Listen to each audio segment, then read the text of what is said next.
The idea that I'm suggesting that somebody should be framed for crimes that they didn't commit, that's, of course, that's the furthest thing from what I'm suggesting. You're not condoning criminal activity. I am not suggesting that Michael Lohan do anything. I'm certainly not suggesting he do something like framing somebody.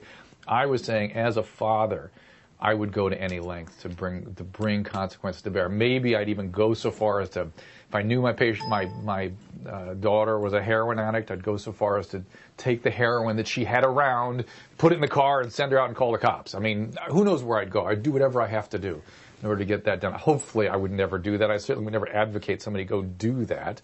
But poor Michael Lohan is in a position where he's watching his daughter die.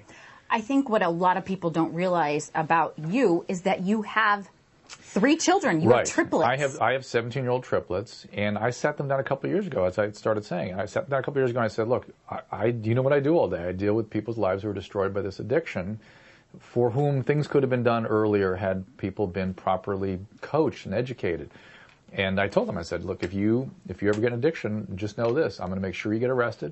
I'm going to make sure that I'm not going to bail you out. I'm going to make sure that they throw away the key and give you the fullest possible consequences. However, I will go fight for treatment, but I will make it as long and cumbersome as possible, because that's what you need to survive this illness. As a father, that is what you do for your children. As a father, that's what you do for the children. And it's always been bewildering to me when I tell families to do aggressive things. It's a very difficult thing to do. You have to have seen it over and over again, what happens if you don't do it, and you have to see what happens when you do take these aggressive interventions.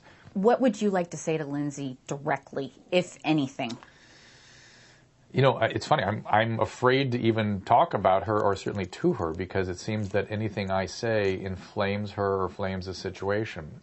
I literally wish her the best. I think I don't know her. I don't know if she's even an addict, but I think we can surmise that certainly she's been treated for addiction, so she must have been an addict.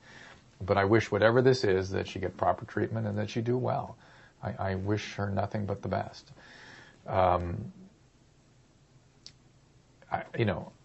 For me to say that I'd make myself available or try to help her in any way almost seems ridiculous at this point. But if there's some way that even by my reaching out to her can de-escalate some of these things, I would be delighted to just make it clear that I wish her no harm. I'm here to support, here to make things right and good, not to give somebody more distress. That is not my goal.